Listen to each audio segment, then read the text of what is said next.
The stars outside Valora Station burned cold and distant, like eyes that watched but did not care. Commander Salith Vor stood at the observation window of the command center, her four slender arms folded behind her back. Her silver-scaled skin caught the pale light of the nearby sun, and her large dark eyes reflected the endless void beyond the glass. Valora Station was her home. It was home to 42,000 souls from dozens of different species. Veloxy healers like herself worked in the medical wings, treating the sick and wounded from across the Helix corridor. Cathari scientists studied the mysteries of the universe in their laboratories. Droon merchants traded goods from 100 worlds in the busy market halls. Children of every species played together in the recreation areas, their laughter echoing through metal corridors. It was a place of peace, a place of healing, a place that had never known war. That was about to change. The first warning came from a fleeing convoy. 3 battered trading ships dropped out of subspace near the station, their hulls scorched and their engines failing. Salith watched the emergency crews rush to help them dock, her stomach tight with worry. The convoy captain, a scarred old Droon with one missing eye, had only managed to say 4 words before collapsing from his wounds. "The Raveks are coming." Salith had heard stories of the Raveks Dominion. Everyone in this part of the galaxy had heard stories. They were a predatory empire that existed on the edge of civilized space. They did not trade. They did not negotiate. They took what they wanted. And what they wanted most was slaves. Entire colonies had vanished into their territory, never to be seen again. The lucky ones died in the raids. The unlucky ones lived. She hoped the old captain was wrong. She hoped it was just pirates or raiders or anything else. But deep in her hearts, she knew the truth before the sensors confirmed it. 9 ships emerged from subspace in perfect formation. They were ugly things, built for war and nothing else. Their hulls were painted the color of dried blood, and their weapon ports glowed with hungry light. The largest ship, a massive command vessel covered in trophy bones and captured flags, moved to the center of the formation like a predator taking its place at the head of a pack. Salith stared at the tactical display, her 4 hands trembling slightly. 9 warships. Valora Station had 2 patrol cutters designed to chase away smugglers and rescue stranded travelers. Their shields were old. Their weapons were meant for asteroid mining, not combat. They had no army, no marines, no soldiers of any kind. They had nothing. The communication system crackled to life, and a voice filled the command center. It was deep and harsh, like stones grinding together. It spoke in the common trade language, but there was no warmth in the words. "I am Tyreth the Hollow, voice of the Raveks Dominion. You will surrender your station and all inhabitants for processing. You have 1 cycle to comply. Resistance will result in annihilation. This is not a negotiation." The channel closed. The command center was silent. Salith looked around at her staff. She saw fear in every face. The young Cathari communications officer had stopped breathing. The Droon security chief was gripping his console so hard his knuckles had turned white. Even the old Veloxy medic who had survived 3 station emergencies looked pale. "Send a distress call," Salith said. Her voice was steady, though she did not feel steady inside. "Send it to everyone. The Galactic Concord, the Cathari Collective, the Droon Merchant Guilds, anyone who can hear us. Tell them what is happening. Tell them we need help." The communications officer nodded and began working his console with shaking hands. Messages flew out into the void at the speed of light, crying for help to a galaxy that might not care. Salith walked to her command chair and sat down. She pulled up the station's defense systems on her console and felt her hopes sink even lower. The shields were at 70% capacity. The power grid was old and patched together. The 2 patrol cutters had a combined total of 4 small plasma cannons between them.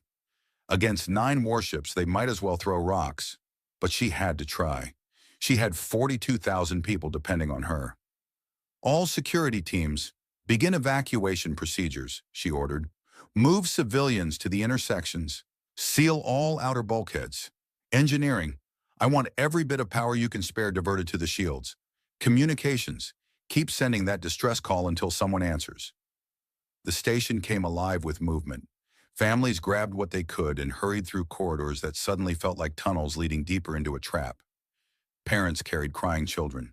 The elderly were helped by the young. The sick were moved from the medical wings on floating stretchers, their IV lines trailing behind them like thin umbilical cords. Salith watched the chaos on the internal cameras and felt her hearts break. These were peaceful people, scholars and merchants and healers. They had never held weapons. They had never trained for war. They had come to Valora Station because it was supposed to be safe, far from the conflicts that plagued other parts of the galaxy. The galaxy had lied to them. Hours passed. The Ravix fleet did not move. They hung in space like patient vultures, waiting for their prey to exhaust itself. Tyreth sent no more messages. He did not need to. The message was clear in the silence. Surrender or die. The responses to Salith's distress calls began to arrive, and each one was worse than the last. The Galactic Concord sent a formal acknowledgement of her message. They expressed concern and promised to dispatch a peacekeeping fleet immediately. But the nearest fleet was stationed in the Corbin system, 11 cycles away at maximum speed. 11 cycles. The Ravix would have taken them all in one. The Cathari Collective sent their regrets. They valued Valora Station and the important scientific work conducted there. However, they could not risk open conflict with the Ravex Dominion at this time. They would file a formal complaint with the Galactic Council and push for sanctions. Salith almost laughed at that. Sanctions against slavers who did not trade with civilized space anyway. The Droon Merchant Guild sent a message of sympathy and an offer of financial compensation for any survivors who managed to escape. They also noted that several insurance policies held by station residents might be void due to acts of war. Salith deleted that message without finishing it. Other responses trickled in. Some offered prayers. Some offered advice on negotiation tactics that might satisfy the Ravix. Some did not respond at all. The galaxy, it seemed, had decided that Valora Station was already dead. Salith sat alone in her office, away from the frightened eyes of her staff. She allowed herself a moment of despair. Tears ran down her silver scales, and her 4 hands pressed against her face. She had failed. She had failed everyone who trusted her, everyone who called this station home. Then another message arrived. It came from far away, from a frontier outpost at the edge of explored space. The signal was weak, almost lost in the background noise of the universe. Salith had to amplify it 3 times before she could read the text. It came from humans. Salith knew little about humans. They were newcomers to the galaxy, having achieved faster-than-light travel only 2 centuries ago. They were primitive by galactic standards, still using crude chemical rockets for some applications and building their ships from raw metal instead of grown composites. They were small and fragile compared to most species, with only 2 arms and soft skin that offered no protection. They were emotional creatures, driven by feelings rather than logic. Some species found humans amusing. Others found them annoying. A few found them unsettling, though no one could quite explain why. They had never been tested in a real war, never faced a true threat from one of the galaxy's older powers. They were children playing at space travel, and most of the established civilizations expected them to eventually grow up or die out. The message from the human outpost contained only 3 words.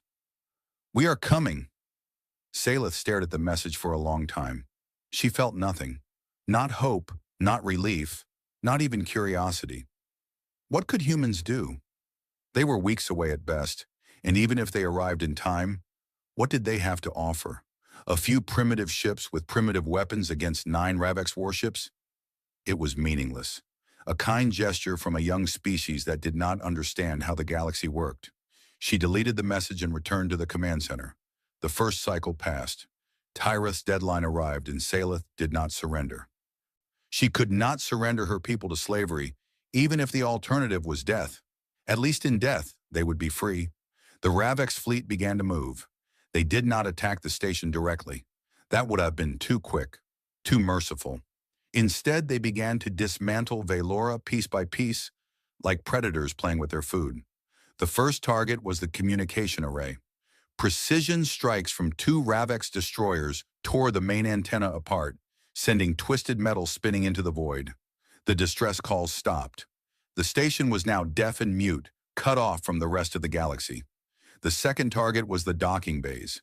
Missiles streaked across space and slammed into the external hangars, destroying the two patrol cutters before they could even launch. Escape pods that tried to flee were picked off one by one, their tiny engines flaring bright before going dark forever. Salith watched the names of the dead scroll across her console and forced herself to keep breathing.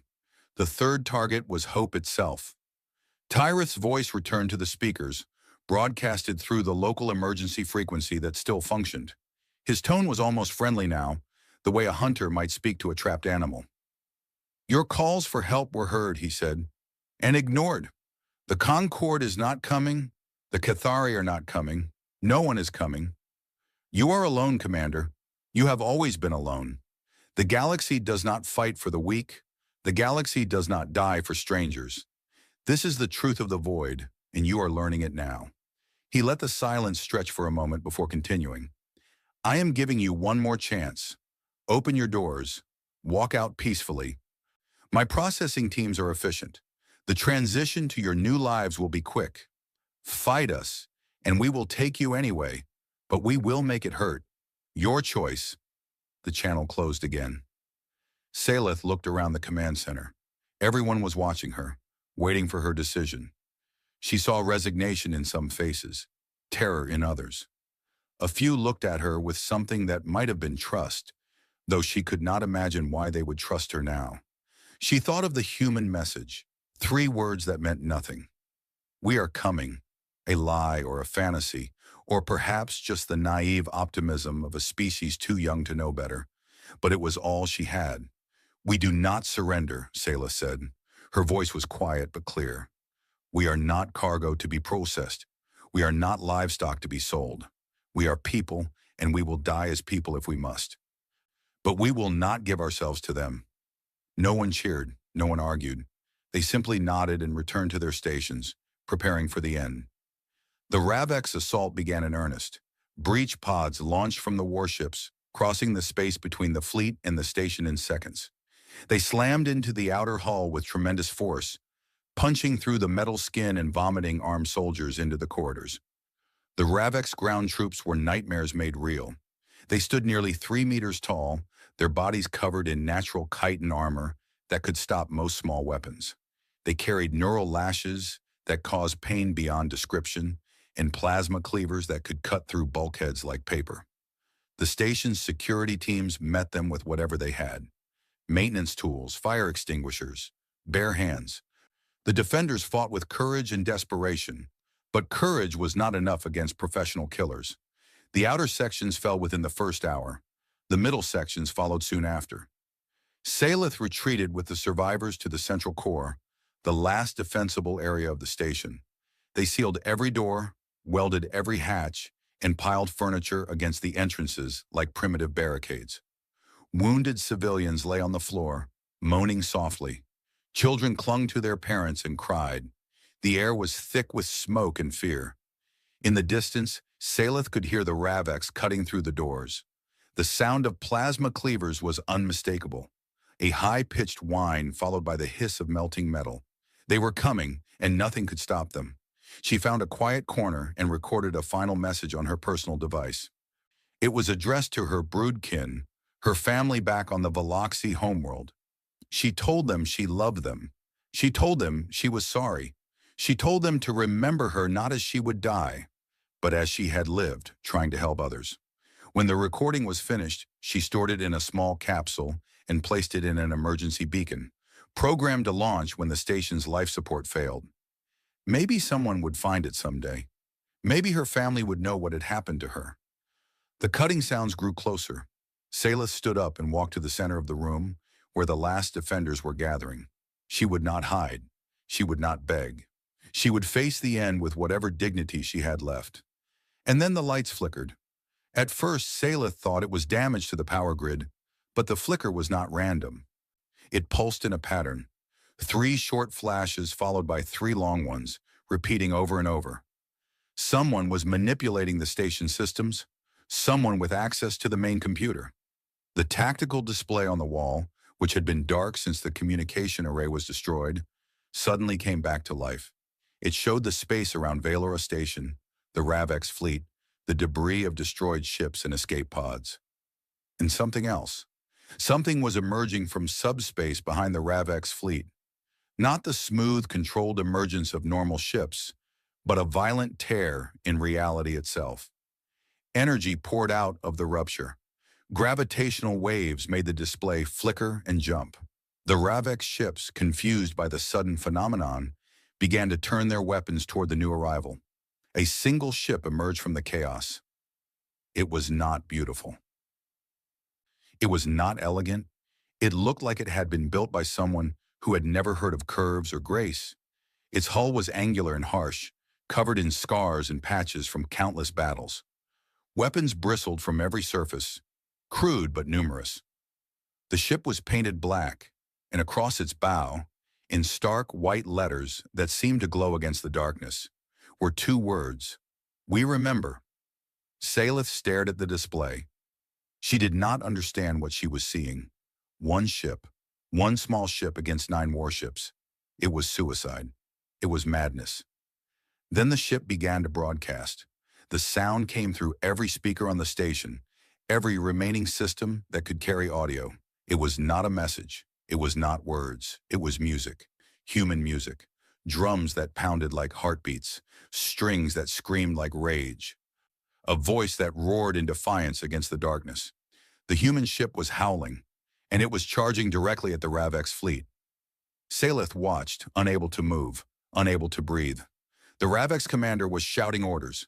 His 9 warships were turning their weapons on the lone attacker. It was impossible. It was insane. No one would do this. No one would throw themselves at an enemy fleet for strangers they had never met.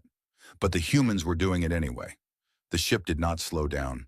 It did not try to hide or maneuver.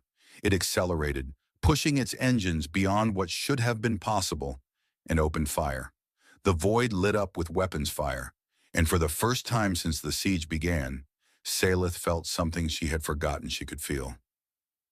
Hope. The hours before the human ship arrived were the longest of Commander Salith Vor's life. They stretched like years, each minute heavy with fear and suffering. Later, she would call it the long night, though the station's artificial lights never truly dimmed. The darkness was inside them, not outside. After the communication array fell and the docking bays burned, the Ravex had settled into a patient rhythm of terror. They did not hurry. They did not need to. Valora Station was trapped, wounded, and alone. The predators could take their time. Salith moved through the station's corridors, trying to bring calm to her people. It was impossible, but she tried anyway. That was her duty. That was all she had left. The central sections of the station had become a refugee camp. Families huddled together in cargo bays and storage rooms, surrounded by whatever belongings they had managed to grab during the evacuation. Children sat with empty eyes, too shocked to cry anymore. The elderly prayed to gods that Salith suspected were not listening. The sick and wounded lay on makeshift beds, tended by exhausted Veloxi healers who had run out of medicine hours ago. In one corner of a crowded cargo bay, Salith found a young Droon merchant named Corveth.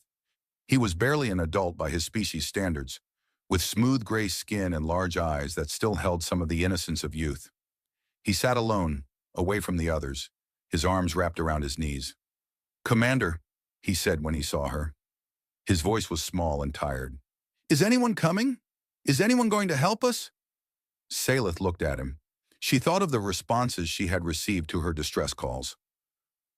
The Concord that was too far away, the Cathari who refused to risk conflict, the Droon who offered only money. She thought of the human message, those 3 words that had meant nothing. "We are coming," a fantasy from a primitive species that would arrive too late to matter. She lied. "Yes," she said, "the Concord fleet is on its way. They will be here soon. You need to stay strong until then." Corveth nodded, and something that might have been hope flickered in his eyes. Salith felt sick. She was giving him false comfort, a lie to make the waiting easier. But what else could she do? Tell him the truth?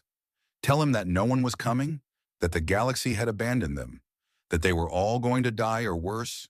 She moved on, leaving Korveth with his fragile hope. She had more lies to tell. The Ravex assault teams began their boarding operations shortly after. The breach pods had created dozens of entry points across the outer hull, and soldiers poured through like blood from a wound. Reports flooded the command center, each one worse than the last. Section 7 had fallen. The security team there had held for almost an hour before being overrun. 12 defenders dead, 30 civilians captured. Section 12 had fallen. A group of Cathari scientists had tried to seal themselves in their laboratory, but the Ravex had cut through the reinforced doors in minutes. The scientists were now in chains, being marched toward the breach pods. Section 4 had fallen. The defenders there had not even tried to fight. They had surrendered immediately, hoping for mercy. The Ravex had shown them none. Salith listened to the reports and felt herself becoming numb. This was how the end came. Not in a single moment of destruction, but in a slow grinding down of hope, piece by piece, until nothing remained. The station's internal defenses were pitiful. A few security doors that could be locked, some emergency bulkheads that could be sealed, fire suppression systems that could be triggered to slow the attackers down. It was not enough. It was never going to be enough. The Ravex ground troops were terrifying to behold. Salith watched them on the security cameras, moving through the corridors with mechanical efficiency. They stood nearly 3 meters tall, their bodies covered in natural chitin armor that ranged from dark brown to black. Their faces were hidden behind helmets that made them look like insects, with multiple eye lenses that glowed red in the dim emergency lighting. They carried weapons that Salith had only heard about in horror stories. Neural lashes that could cause pain so intense that victims begged for death. Plasma cleavers that could cut through metal and flesh with equal ease. Capture nets made of wire so thin it was nearly invisible, but strong enough to hold a charging drone. The Ravex did not kill everyone they encountered. That would have been wasteful. Slaves were valuable, and they collected their cargo with practiced efficiency. Men, women, children, the elderly, the sick. Everyone had value to the Dominion. Everyone would be processed and sold. Salith watched a group of civilians being herded toward a breach pod.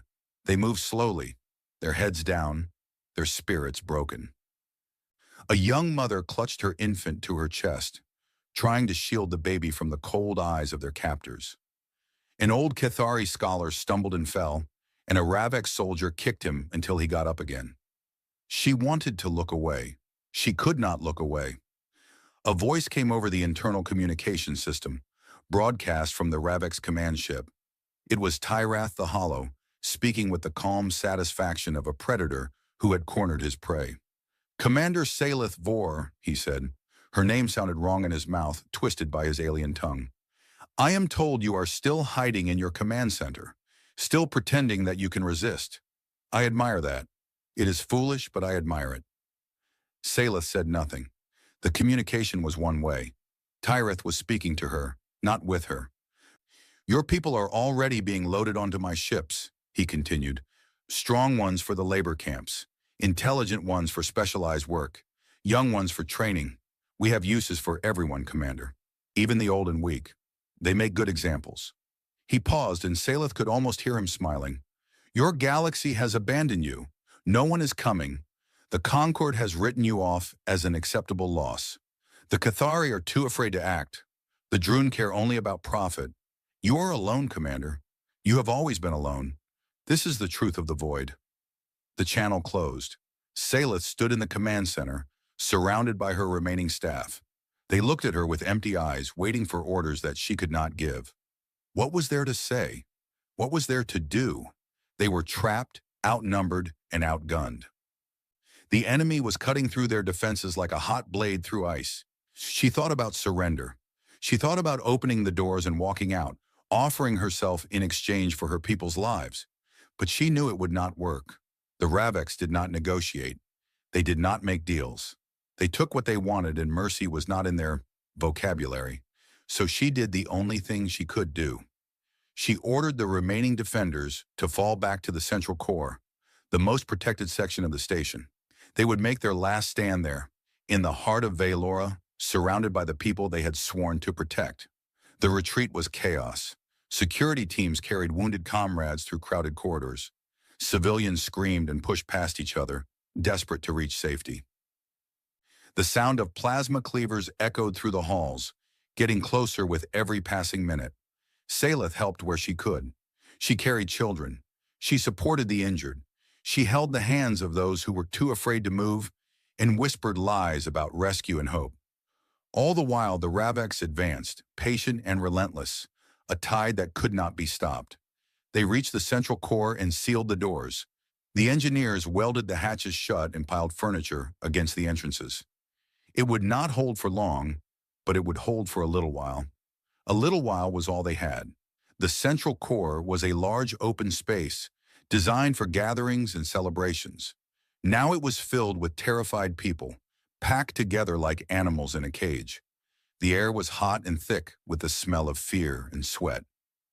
Medical teams moved through the crowd, doing what they could for the wounded with supplies that had nearly run out.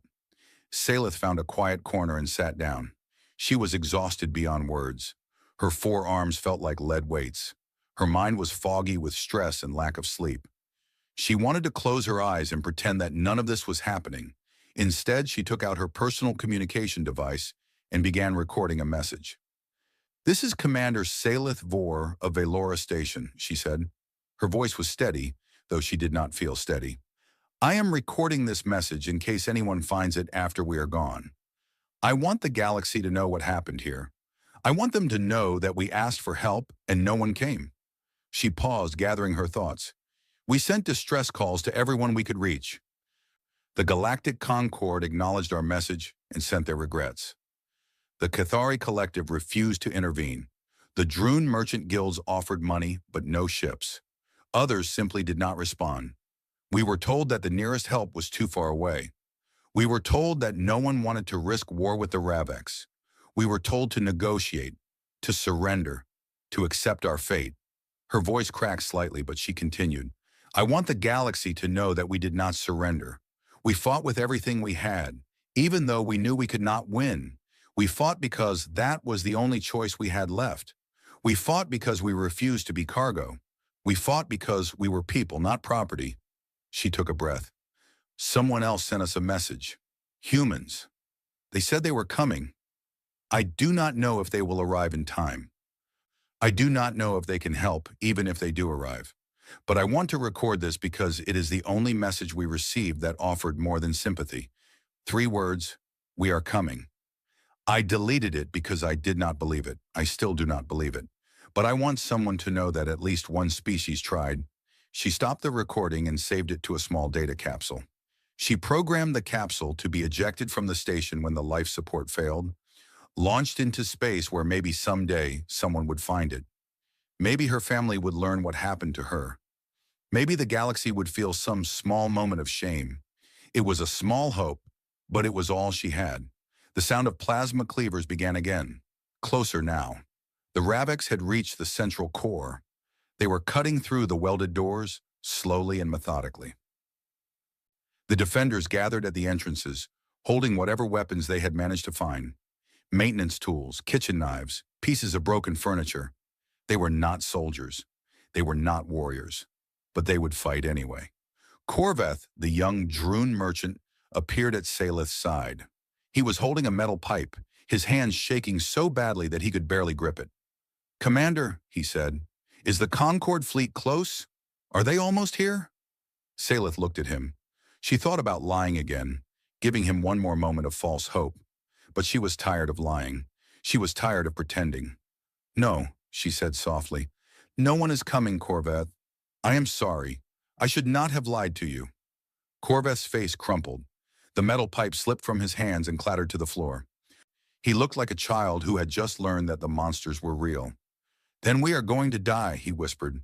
"Maybe," Salith said, "or maybe we will be taken. I do not know. But I know that we will face it together. That is all I can offer you." Corveth nodded slowly. He bent down and picked up his pipe. His hands were still shaking, but his jaw was set. He was terrified, but he was not going to run. The first door fell. It crashed inward with a shower of sparks, and Ravik soldiers poured through the opening. The defenders met them with screams and fury, throwing themselves at the armored giants like waves against a cliff. Bodies fell, blood spilled, the air filled with the sounds of combat and death. Salith stood in the center of the room, watching the battle unfold. She could not fight. She had no weapon, no training, no way to help. All she could do was bear witness to the end of her people. The Raveks pushed forward, capturing defenders and civilians alike. Their neural lashes crackled with electricity, bringing down anyone who resisted. Their capture nets flew through the air, entangling victims who tried to flee. It was systematic, efficient, terrifying. And then something changed. One of the surviving technicians, a young Cathari who had been hiding near a console, suddenly shouted. His voice was high and thin, barely audible over the chaos. "Commander, the sensors! Look at the sensors!" Salith turned to the tactical display on the wall. It had been dead since the communication array was destroyed, showing nothing but static. But now somehow, it was working. Someone had managed to route power to the backup systems, to restore some small part of their eyes and ears. The display showed the space around Valora Station. The Raveks fleet was still there, 9 warships arranged in a loose formation around the crippled station. Debris from destroyed escape pods floated in the void. The battle seemed over, the outcome decided. But behind the Raveks fleet, something was happening. A subspace rupture was forming. Not the smooth, controlled kind that normal ships used, but a violent tear in reality itself. Energy poured from the rupture in chaotic waves. The fabric of space twisted and screamed. Even the Raveks ships began to turn, their sensors detecting the anomaly. Something was coming through. A ship emerged from the rupture. It was small compared to the Raveks warships, perhaps a third the size of the largest. Its hull was angular and brutal, covered in scars and patches from countless battles. Weapons bristled from every surface, crude but numerous. The ship was painted black, and across its bow, in stark white letters, were words that Salith could barely read at this distance. "We remember. A human ship. A human warship." They had come. Salith stared at the display, unable to process what she was seeing. They had come. The humans had actually come. Those 3 words that she had deleted, that she had dismissed as meaningless, had been true. "We are coming." And they had. The human ship was broadcasting something. The signal was reaching the station's damaged receivers, filtering through the emergency systems. It was not words. It was not a message. It was sound. Music. Drums that pounded like heartbeats. Instruments that screamed like rage. A voice that roared in a language Salith did not understand, but somehow recognized. Defiance. The sound of defiance. The Raveks commander, Tyrath the Hollow, was broadcasting orders to his fleet. She could not hear the words, but she could see the ships beginning to move, turning their weapons toward the lone human vessel. 9 warships against 1. The odds were impossible, but the human ship did not turn. It did not flee. It did not try to negotiate or threaten or bluff. It accelerated. The human ship was charging directly at the Raveks fleet, its engines burning so bright they looked like small suns. It was howling through the void, screaming its challenge to the predators who had thought they had no enemies. The Raveks opened fire. Weapons flashed in the darkness, a storm of energy and projectiles converging on the single target. The human ship shook under the assault, its shields flaring with each hit. But it did not stop. It kept coming, faster and faster, a black arrow aimed at the heart of the enemy fleet. And as it came, it returned fire. Salith watched as the first Raveks ship exploded. The fighting in the central core had stopped. Raveks soldiers and defenders alike stood frozen, staring at the tactical display, watching something that none of them could believe. A single ship, a single human ship, fighting an entire fleet, and winning. The human vessel cut through the Raveks formation like a blade, its weapons firing in every direction. Another Raveks ship fell, then another. Explosions lit up the void, brief flowers of fire that bloomed and died in the silent darkness. Salith felt something warm on her face. Tears. She was crying. She did not know when she had started. Corvith was beside her, his metal pipe forgotten on the floor. His eyes were wide, his mouth open. "They came," he whispered. "They actually came." "Yes," Saleth said. Her voice was barely audible. "They did." On the tactical display, the human ship continued its assault, howling through the void like something out of legend. And for the first time since the siege began, the Raveks were running. The long night was ending. The subspace rupture that brought the human ship was unlike anything the galaxy had seen before. Normal ships emerged from faster-than-light travel smoothly, sliding between dimensions like swimmers surfacing from calm water. The human vessel tore through reality like a fist through glass, leaving cracks in the fabric of space itself. Aboard the UHS Achilles, Captain Elena Vasquez gripped the arms of her command chair and watched the stars snap back into focus. Her ship was screaming around her, metal groaning under stresses it was never designed to handle. Emergency lights flashed across the bridge. Damage reports scrolled across her console in an endless stream of red text. They had pushed the engines beyond their limits to get here. They had burned through fuel reserves meant to last months. They had risked catastrophic failure with every second of the journey, and they had made it. "Status report," Vasquez said. Her voice was calm, the way still water was calm before a storm. "Shields at 60% and falling, Captain," said Lieutenant Chen, her tactical officer. He was young, barely 30, but his hands moved across his console with the speed of a veteran. "Hull integrity compromised in sections 3 and 7. We lost 2 crew members during the jump. The engines are running hot. Maybe 30 minutes before we need to shut them down. Weapons? All systems operational. Railguns charged and ready. Missile tubes loaded. Point defense online." Vasquez nodded. 30 minutes.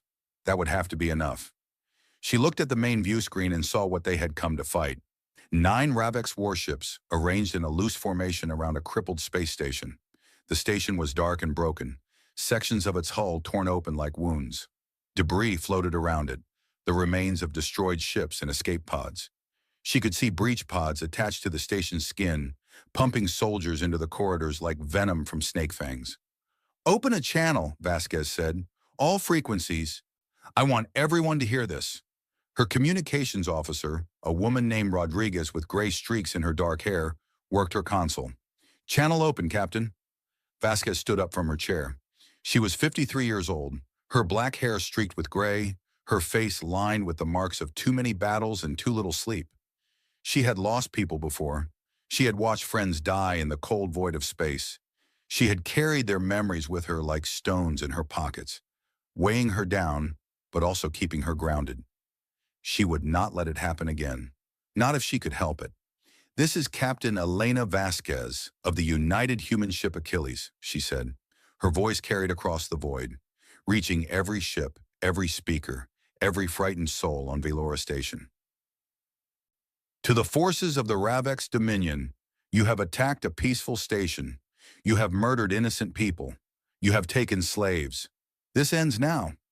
She paused, letting the words sink in. "Release your captives.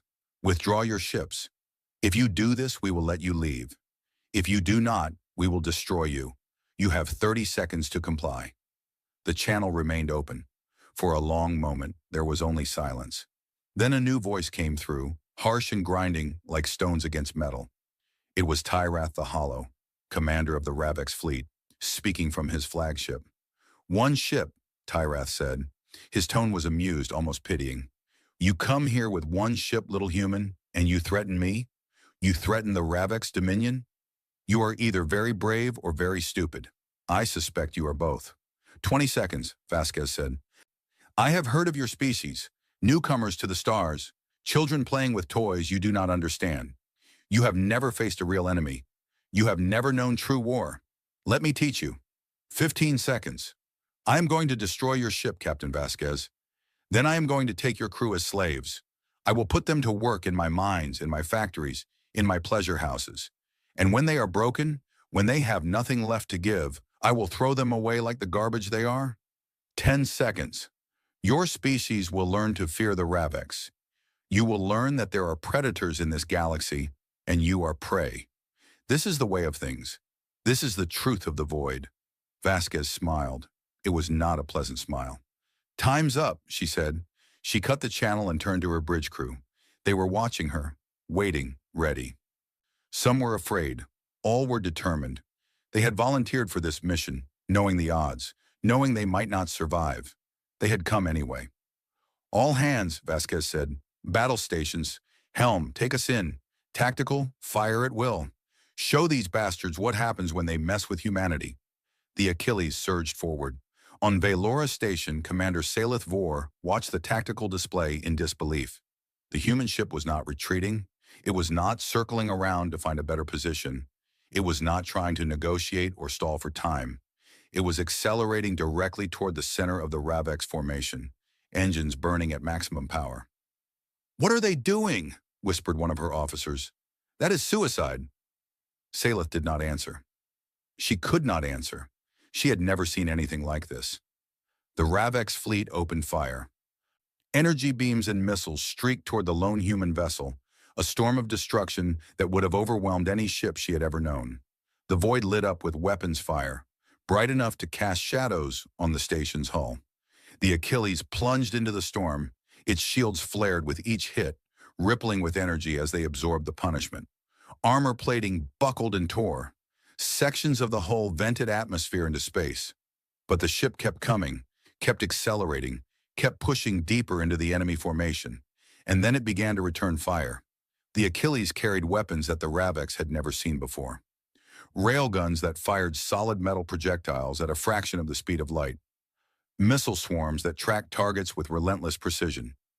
Point defense systems that filled the space around the ship with walls of lead and fire. The first Ravex destroyer took a railgun round directly through its engine section. The projectile punched through shields, armor, and bulkheads like they were paper, releasing a cascade of secondary explosions that tore the ship apart from the inside. It died in a bloom of fire, scattering debris across the battlefield. Salith watched, unable to breathe. The second Ravex ship tried to turn, to bring its weapons to bear on the human vessel. The Achilles was faster. A swarm of missiles left its launch tubes, corkscrewing through space in patterns that seemed almost random. The Ravex point defense systems tried to track them, tried to shoot them down, but there were too many, coming from too many directions. The missiles found their targets, slamming into the enemy ship's hull in a coordinated barrage that crippled its weapons and engines. The Achilles did not slow down to finish it. It was already moving on, already firing at the next target. On the bridge of the Ravex flagship, Tyrath the Hollow watched the battle unfold with growing disbelief. His fleet was falling apart. 2 ships destroyed, another crippled, and the human vessel was still coming, still fighting, still howling through the void like some kind of demon. "All ships, concentrate fire on the human," he ordered. "Destroy it. Destroy it now." His remaining ships obeyed, pouring everything they had at the Achilles. The human ship's shields finally collapsed under the assault, leaving only bare armor between the crew and the void. Sections of the hull were torn away, exposing corridors and compartments to the vacuum of space. Crew members died, sucked out into the darkness or killed by secondary explosions. But the ship did not stop. It kept coming, kept fighting, kept killing.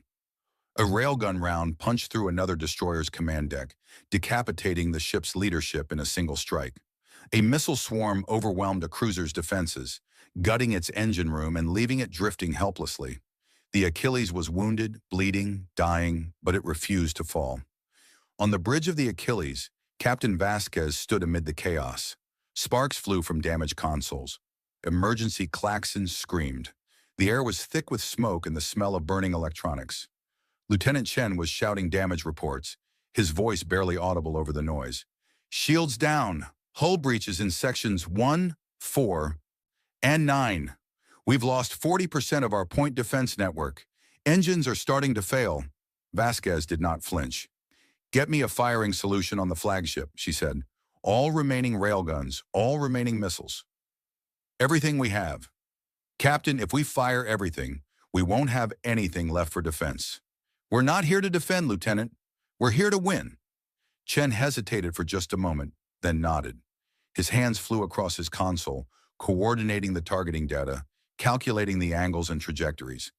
The Achilles had been designed for exactly this kind of fight. Close range, brutal, overwhelming. Hit the enemy with everything you had before they could hit you back. It was a doctrine that other species called insane. Humans called it fury. Firing solution locked, Chen said. Fire. The Achilles unleashed everything. Railgun rounds screamed across the void. Missiles launched in waves, too many to count. The last reserves of power were drained from dying systems, converted into pure destructive force. The ship seemed to roar with the effort, its entire frame shaking with the recoil. Tyrus' flagship tried to evade. It was too slow. The first railgun rounds punched through its forward shields, shattering the protective barrier that had kept it safe. The missiles followed, swarming over the exposed hull like predators descending on wounded prey. Explosions walked across the ship's surface, each one tearing deeper into the structure. On Valora Station, Salith watched the Ravek's flagship burn. The great warship, covered in trophy bones and captured flags, was coming apart. Its engines were dark. Its weapons were silent. Fires burned in a dozen sections, visible even from this distance. Escape pods launched from its flanks, tiny figures fleeing the dying giant. "They did it," Salith whispered. "They actually did it." But the battle was not over. 5 Ravek ships remained, wounded but still functional. They had pulled back from the human vessel, forming a defensive cluster around the crippled flagship.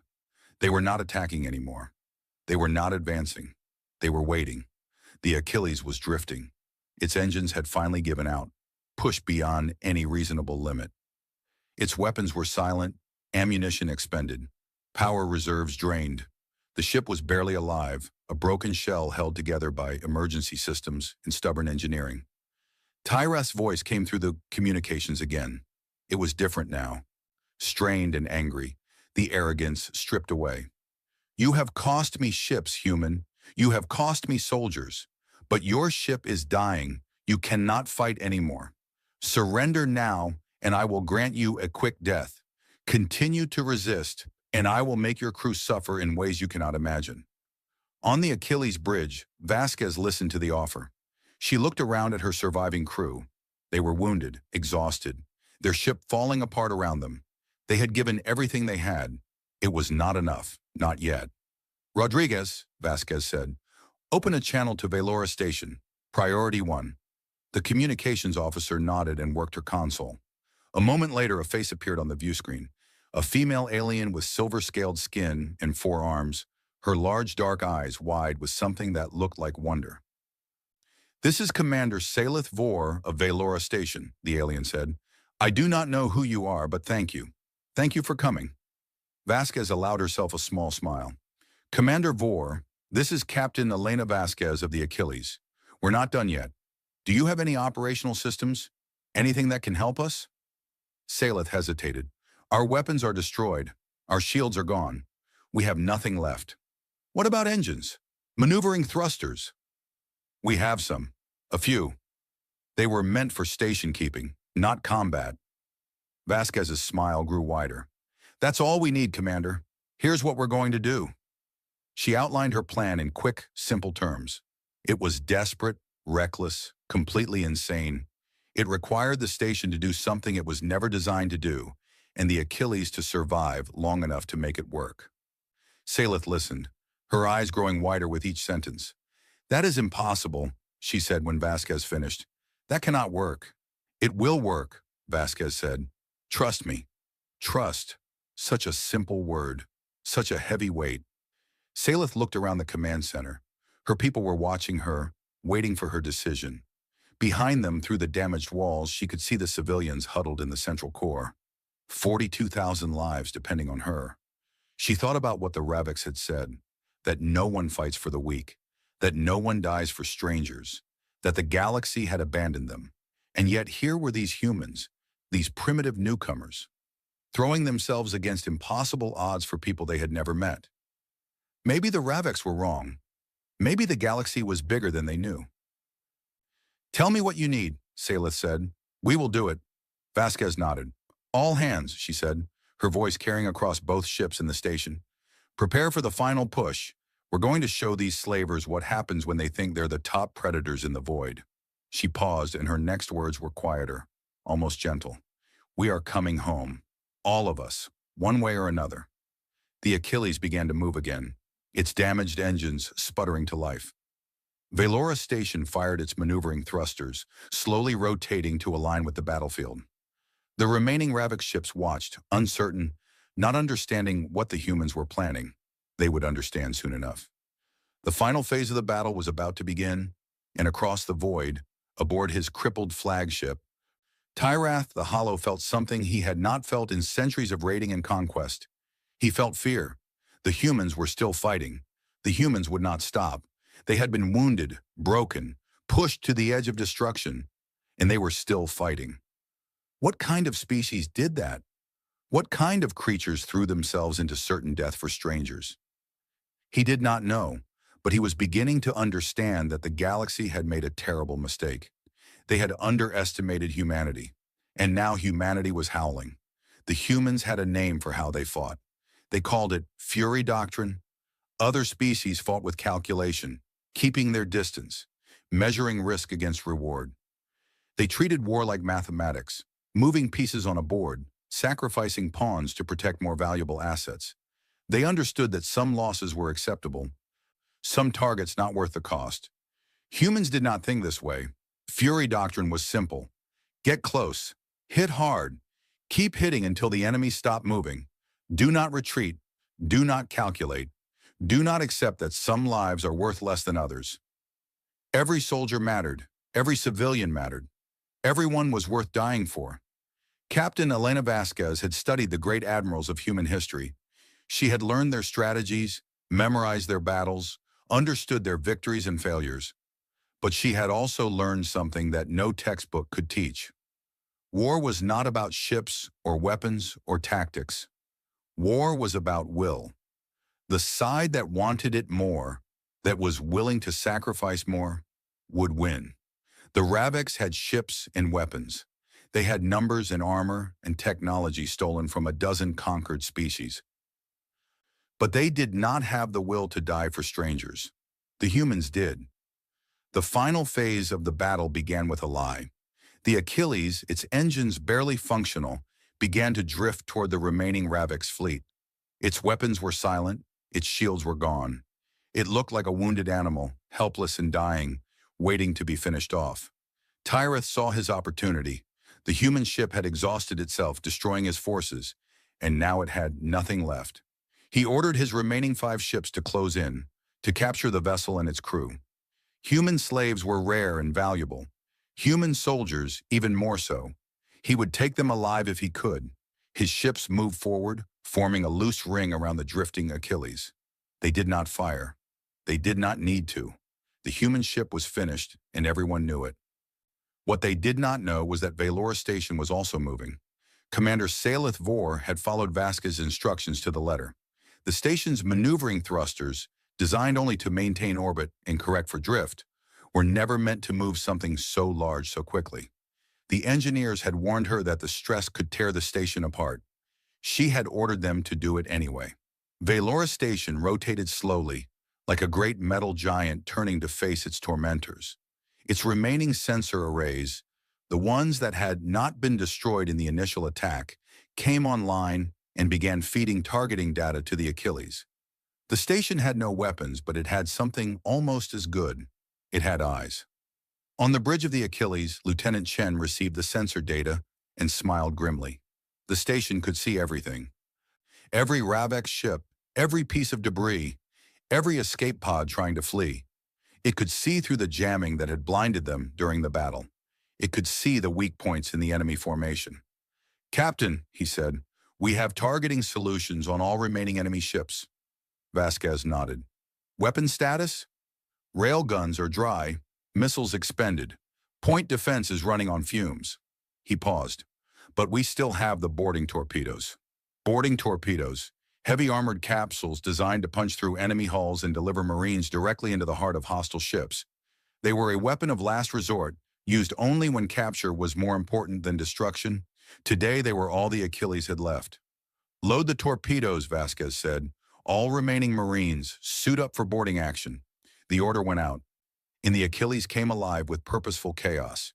In the armory, human Marines pulled on their powered exoskeletons. These suits were crude by galactic standards, lacking the elegant integration of more advanced species. But they were strong, tough, and reliable. They turned ordinary humans into something that could stand against the armored giants of the Ravex ground forces. Sergeant Maria Cortez checked her equipment one last time. Pulse rifle loaded, grenades secured, combat knife strapped to her thigh. She was 37 years old, a veteran of a dozen boarding actions, scarred from wounds that had nearly killed her twice. She looked around at her squad. 12 Marines, some barely out of training, others veterans like herself. They were tired, wounded, scared, but not one of them hesitated. "Listen up," Cortez said. "This is it. We're boarding the enemy flagship. Our mission is to disable their command systems, take out their leadership, and free any captives we find. Questions?" A young private named Torres raised his hand. "Sergeant, the Ravex are twice our size. Their armor can stop most of our weapons. How are we supposed to fight them?" Cortez smiled. It was not a pleasant smile. "We fight dirty, Private. We fight mean. We use the environment, explosives, numbers. We do whatever it takes to put them down. And if one of those bastards gets their hands on you, you take them with you. Understand?" Torres swallowed hard but nodded. "Good. Lock and load. We drop in 5. The boarding torpedoes launched. They screamed across the void, leaving trails of fire behind them, heading straight for Tyrith's crippled flagship. The Ravex point defense systems tried to shoot them down, but the torpedoes were small, fast, and armored. Most of them got through. They hit the flagship's hull like meteors, punching through armor plating and embedding themselves deep in the ship's structure. Hatches blew open, and human Marines poured out into enemy territory. Sergeant Cortez led her squad through a corridor filled with smoke and sparks. The Ravex flagship was damaged from the earlier battle. Fires burning in several sections, emergency systems screaming warnings in an alien language she did not understand. Good. Chaos was their friend. They encountered the first Ravex soldiers almost immediately. 2 of them, both standing nearly 3 meters tall, their chitin armor gleaming in the emergency lights.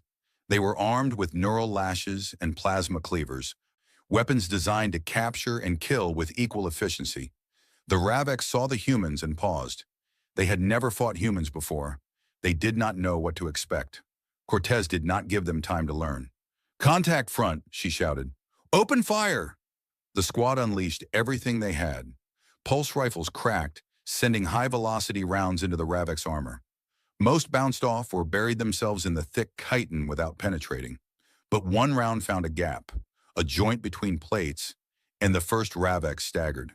The second Ravex charged forward, its plasma cleaver raised high. It was fast for something so large, covering the distance in seconds. Cortez threw herself aside as the blade came down, feeling the heat of it pass centimeters from her face. Private Torres stepped up beside her, armed with something the Ravex had never seen before, a shotgun loaded with specialized armor-piercing rounds.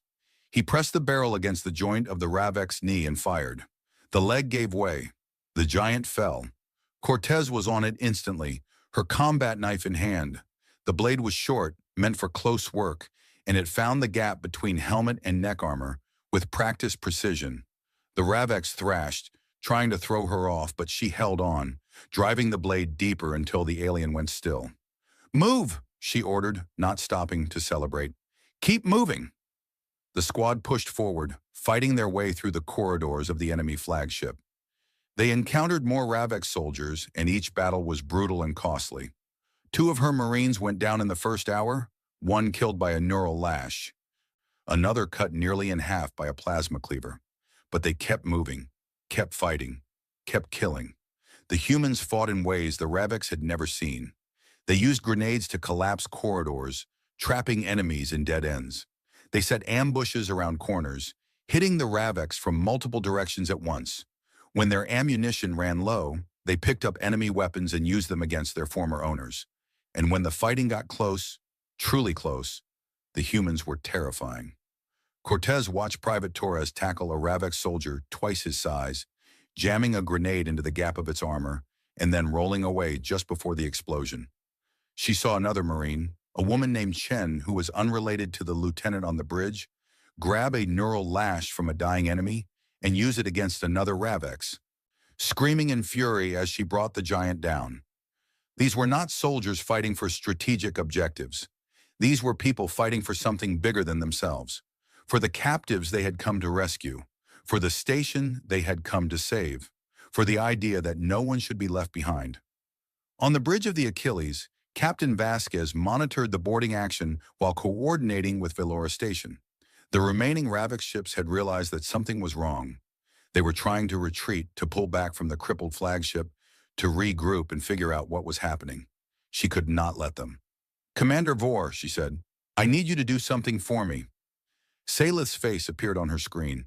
The alien commander looked exhausted, her silver scales dull with stress, her forearms trembling slightly. But her eyes were sharp. "What do you need? Your station still has power. You still have those maneuvering thrusters. I need you to push." Salith blinked. "Push what?" "The station. Push the station toward the enemy formation. Use it as a wall, a barrier. Trap them between your station and my ship." "That is insane. The station was not meant to move like that. The structural stress alone could—" "Commander." Vasquez's voice was gentle but firm. "I know what I'm asking. I know the risks. But if those ships escape, they will come back with reinforcements. They will finish what they started. Your people will die or be enslaved, and nothing we have done here will matter. We have to end this now." Salith was silent for a long moment. Vasquez could see her thinking, weighing the options, calculating the odds. She was a good commander, logical and careful. Those traits had kept her people alive this long. But sometimes logic was not enough. Sometimes you had to take a leap of faith. "Do it," Salith said. "All stations, maximum thrust. Push us forward." Velora Station groaned like a wounded beast as its thrusters fired at full power. The massive structure began to move, slowly at first, then faster, drifting toward the Ravix formation. The enemy ships saw it coming and tried to scatter, but they were too slow, too close. The station's bulk cut off their escape routes, forcing them into a shrinking pocket of space. On the Ravix flagship, the battle was reaching its climax. Cortez and her surviving Marines had fought their way to the command deck, losing half their number along the way. The corridor outside the bridge was littered with bodies, human and Ravix alike. 8 Marines remained, 8 against however many guards were protecting the ship's commander. "Stack up," Cortez ordered. "Grenades on 3, then we breach. Kill anything that moves." They counted down. Grenades flew. The door blew inward. The command deck of a Ravix flagship was a throne room as much as a bridge. Tyreth the Hollow sat in a massive chair at the center, surrounded by screens and consoles manned by his officers. He was enormous, even for a Ravix. His chitin armor covered in trophies and decorations from 100 conquests. His eyes, all 6 of them, burned with rage. "Humans," he snarled. "You dare!" Cortez raised her pulse rifle. "We dare!" The final fight was short and brutal. The Ravix guards were skilled, but they were not prepared for the fury of human soldiers who had nothing left to lose. Cortez took a neural lash hit to her left arm, the pain beyond anything she had ever felt, but she kept firing, kept moving, kept killing. Torres went down with a plasma burn across his chest, but he took his killer with him, driving his knife into the Ravix eye socket as he fell. In the end, only Cortez and 3 other Marines remained standing. The command deck was a charnel house, slick with blood from 2 species. The surviving Ravix officers had surrendered, throwing down their weapons and dropping to their knees. And in his throne, Tyrath the Hollow stared at the human sergeant who had just destroyed everything he had built. "What are you?" he asked. His voice was no longer arrogant or mocking. It was confused, almost afraid. Cortez limped forward, her left arm hanging useless at her side. Her armor cracked and scored from dozens of impacts. She stopped in front of the Ravix commander and looked up at him. He was twice her size, a predator who had terrorized this region of space for centuries. She was not impressed. "We are humans," she said. "We are the ones who come when no one else will. We are the ones who fight for strangers. We are the ones who die for people we have never met." She reached up and grabbed the collar of his armor, pulling him down to her level with strength that surprised them both. "And we are taking you to trial for what you have done. You are going to face justice, real justice, not revenge, not execution. Justice. Because that is what we do. That is what we are. Tyreth stared at her, and for the first time in his long life, he had no words. Outside, in the void between stars, the remaining Ravix ships were trapped between the Achilles and Velora station. They could not flee. They could not fight. One by one, they powered down their weapons and broadcast their surrender. The battle was over. Captain Vasquez slumped back in her chair, exhaustion finally catching up with her. Her ship was dying around her, fires burning in a dozen sections, hull breaches open to the void. 63 of her crew were dead, with another 100 wounded. The Achilles would never fly again. But they had won. A communication request came in from the station. Vasquez opened it. Commander Saleth's face appeared on the screen, and Vasquez saw tears running down the alien's silver scales. "Captain," Saleth said, her voice breaking. "Captain Vasquez, you saved us. You saved all of us." Vasquez smiled, though it took more effort than she wanted to admit. "That's what we're here for, Commander. That's what we do." "Why?" Saleth asked. "Why did you come? We are strangers to you. We have nothing to offer. Why would you risk everything for us?" Vasquez thought about the question. She thought about the history of humanity, all the times they had failed to help each other, all the times they had let others suffer alone. She thought about the lessons they had learned, written in blood and tears across centuries of war and peace. "Because we know what it's like to be alone," she said finally. "We know what it's like to cry for help and hear only silence. We swore that we would never let another species feel that way. Not while we draw breath.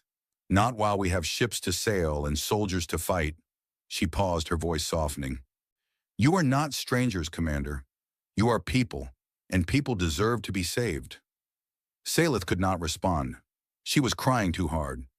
Across the void in the ruined corridors of the Ravix flagship, Sergeant Cortez sat down against a wall and closed her eyes. Her squad was gone, most of them dead, the survivors being evacuated to the station for medical care. She was alone with the pain and the exhaustion and the memories of everyone she had lost. But they had won. They had saved the station. They had freed the captives. They had proven that humanity would stand for those who could not stand for themselves. It was worth it. It was always worth it. That was the Fury Doctrine. Not strategy, not tactics, not calculation. Just the simple truth that every life mattered, and some things were worth dying for. The battle ended in the cold glow of a dying sun. Where there had been 9 Ravix warships, 6 now drifted as burning husks. Their hulls were torn open, their engines dark, their weapons silent forever. Debris floated around them like funeral offerings, fragments of metal and armor, and things that had once been alive. 2 ships had managed to flee into subspace during the final chaos, running back to Ravix territory with tales of what they had seen. The last ship, Tyreth's flagship, remained intact but captured, its commander in chains. Velora Station hung in space like a wounded giant. Great sections of its hull were torn open, venting atmosphere into the void. Emergency systems flickered and failed across dozens of compartments. The station was bleeding, dying slowly, but it was not dead. The engineers were already working, sealing breaches, rerouting power, fighting to keep their home alive. And beside the station, the UHS Achilles drifted without power. The human warship had given everything it had. Its engines were cold. Its weapons were empty.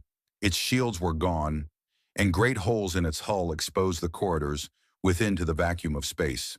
Emergency beacons flashed along its length, calling for help that was still many hours away. But its flag still flew. The symbol of humanity, painted on its broken hull, remained visible for all to see. Commander Saleth Vor stood at the observation window of Velora Station's command center, watching the Achilles drift. She had not slept in more than 30 hours. Her 4 arms hung limply at her sides, and her silver scales had lost their luster. But she could not look away from the human ship. They had come. Against all odds, against all logic, they had come. The final count of the survivors was still being tallied, but early estimates suggested that over 31,000 souls had been saved. 31,000 people who would see their homes again, hold their families again, live their lives again. because one ship had answered a call that no one else would. The cost had been terrible. The Achilles had lost 63 crew members in the battle, with another 112 wounded. The station had lost nearly 3,000 in the initial assault and the fighting that followed. The names of the dead would be remembered, carved into monuments and spoken in prayers for generations to come. But they had won. They had survived. A shuttle launched from the crippled Achilles, crossing the short distance to Velora Station. Salith watched it approach, her heart's beating faster. She had spoken to Captain Vasquez over communications, but she had not yet met the human in person. She was not sure what to expect. The shuttle docked, and Salith made her way to the landing bay. A small crowd had gathered there, survivors who wanted to see their saviors with their own eyes. They parted for her as she approached, whispering among themselves. The shuttle's hatch opened, and Captain Elena Vasquez stepped out. She was smaller than Salith had expected. Humans were known to be a diminutive species, but seeing it in person was different. Vasquez was perhaps a third of Salith's height, with soft skin and only 2 arms.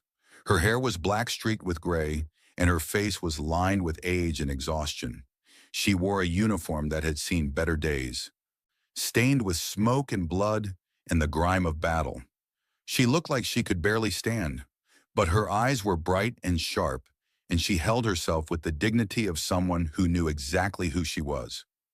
Salith stepped forward and bowed, a gesture of deep respect among the Veloxi.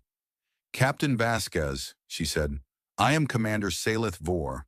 On behalf of everyone aboard this station, every life you have saved, I thank you. Words are not enough, but they are all I have." Vasquez returned the bow, or tried to. Her movements were stiff, and Salith could see her wince with pain. The human was wounded, perhaps more seriously than she was showing.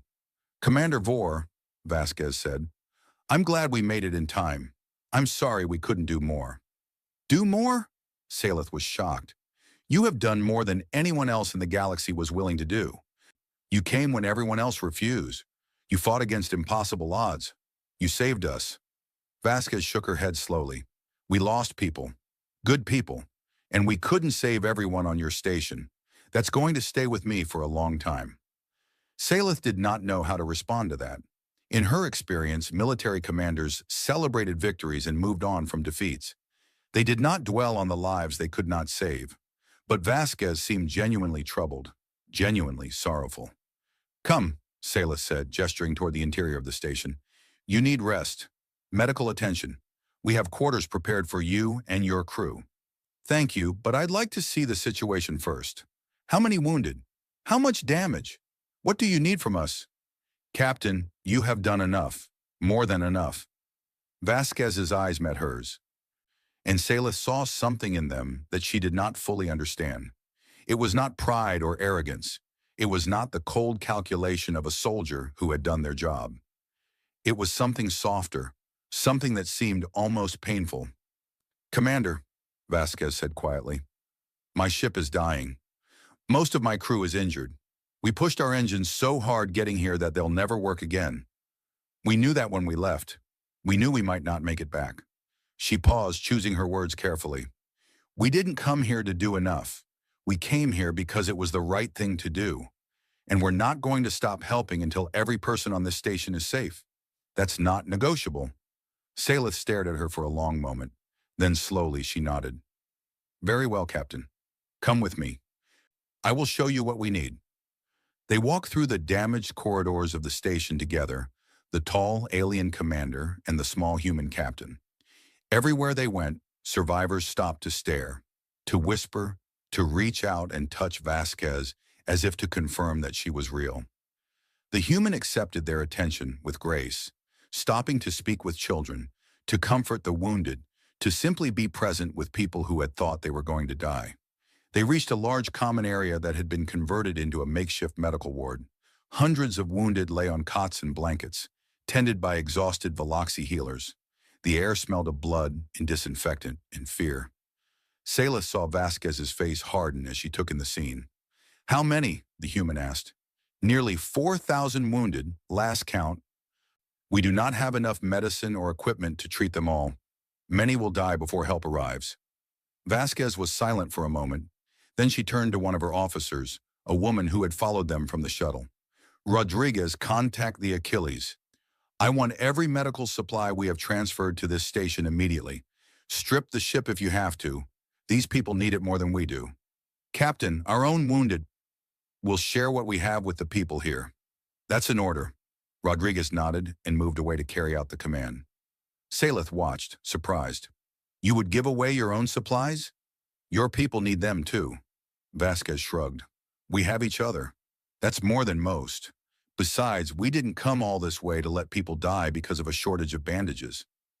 They continued through the ward, Vasquez stopping frequently to check on patients, both human and alien. She had no medical training that Saleth could see, but she had a way of speaking to the wounded that seemed to ease their pain. She held hands. She listened to stories. She simply sat with those who needed company.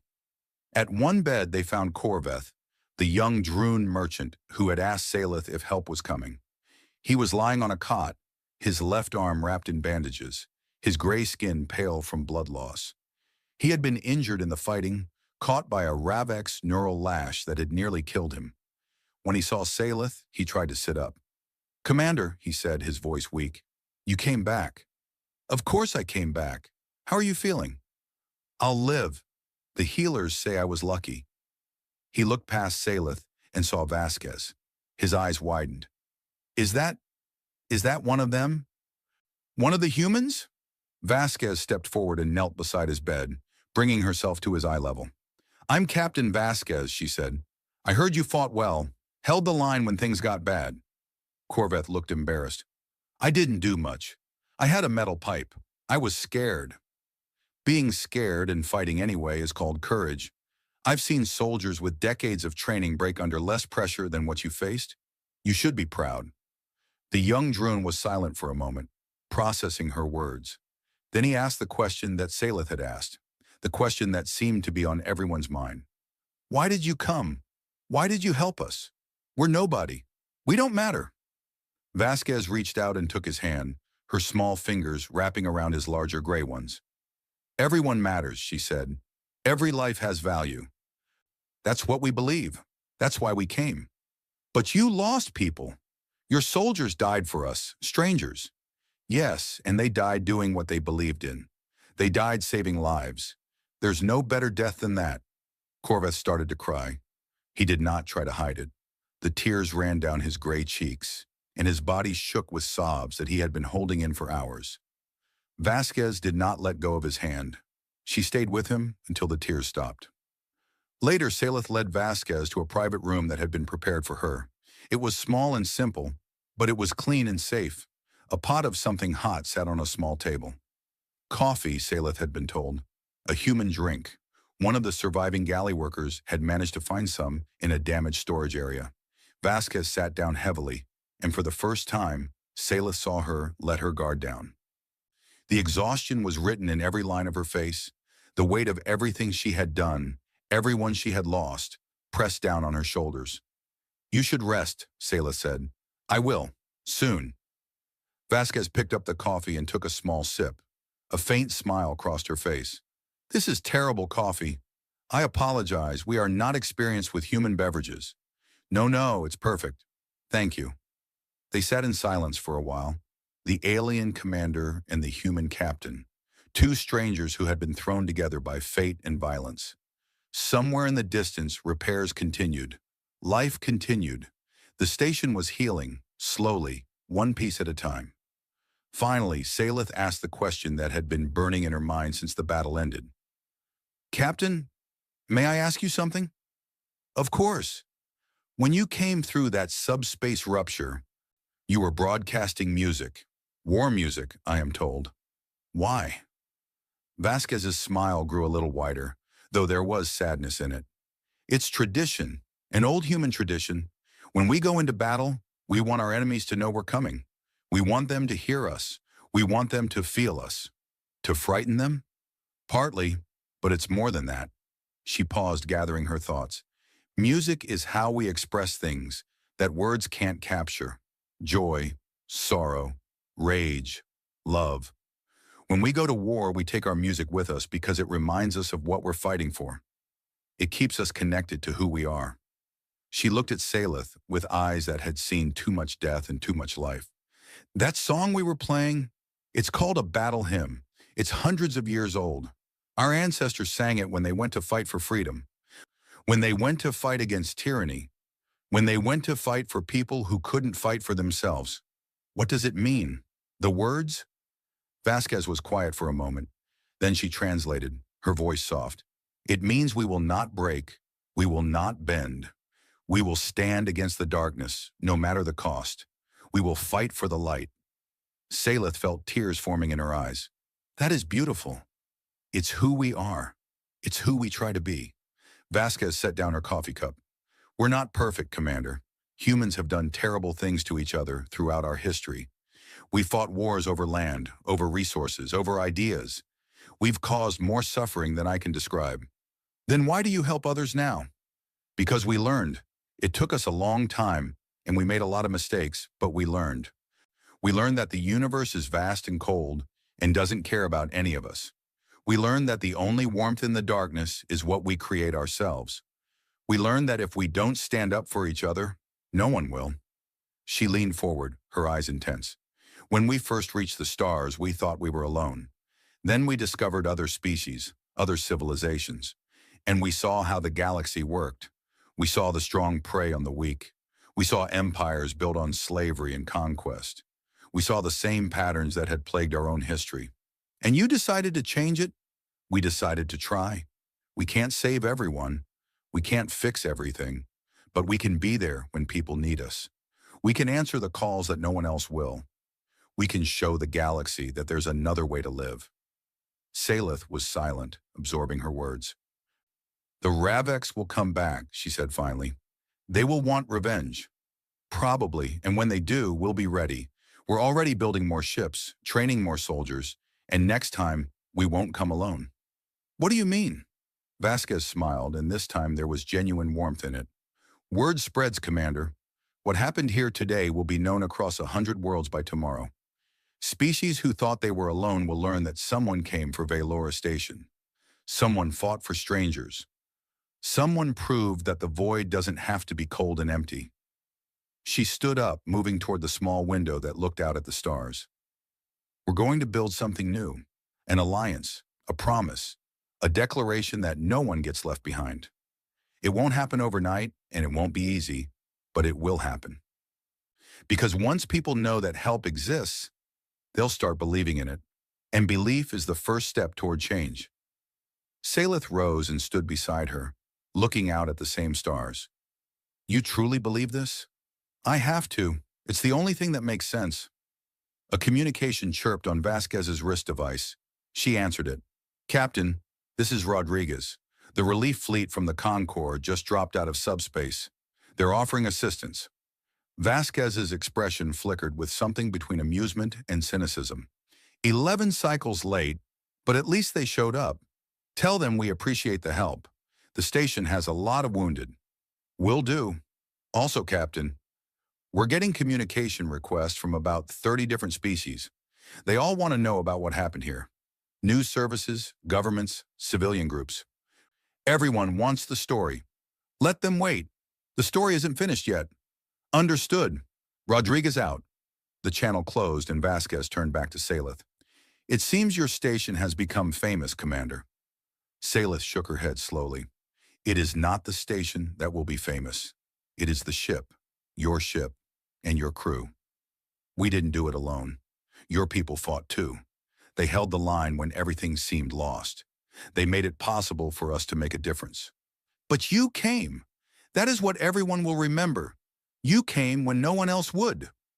Vasquez was quiet for a moment. Then she reached out and took Salith's upper right hand, a gesture of connection between two very different species. We will always come, she said. That's my promise, not just mine. Humanity's promise. Whenever someone calls for help, whenever someone cries out in the darkness, we will answer. We will come. Salith squeezed her hand back. I believe you. One galactic cycle later, the tale of the Achilles had spread across 100 worlds. The Raveks Dominion's raids had slowed dramatically. Rumors said they now sent scouts ahead to check for human vessels, before attacking any target. The predators had learned that there was something in the void more dangerous than them. The Galactic Concord, embarrassed by their failure to respond in time, had opened formal diplomatic relations with humanity. Trade agreements were being negotiated. Military cooperation was being discussed. The humans, once dismissed as primitive newcomers, were now treated with respect and perhaps a little fear. On Valora Station, repairs were nearly complete. The scars of the battle remained, visible in patched hull sections and replaced systems, but life had returned. The markets were busy again. Children played in the recreation areas.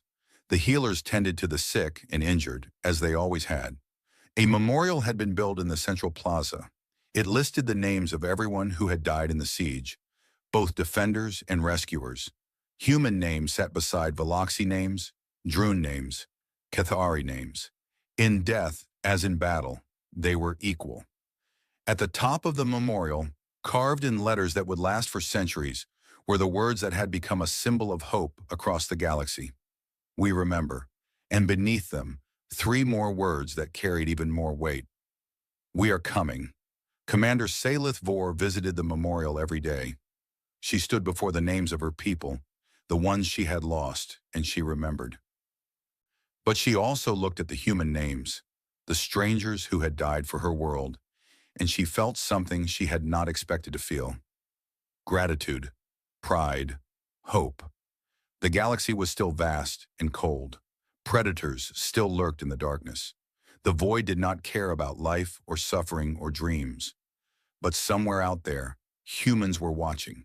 Humans were building. Humans were preparing. And if anyone ever called for help again, the humans would answer. They would come howling through the void, carrying their music and their fury and their stubborn belief that every life mattered. That was their promise. That was their nature. That was what made them human. And the galaxy would never be the same.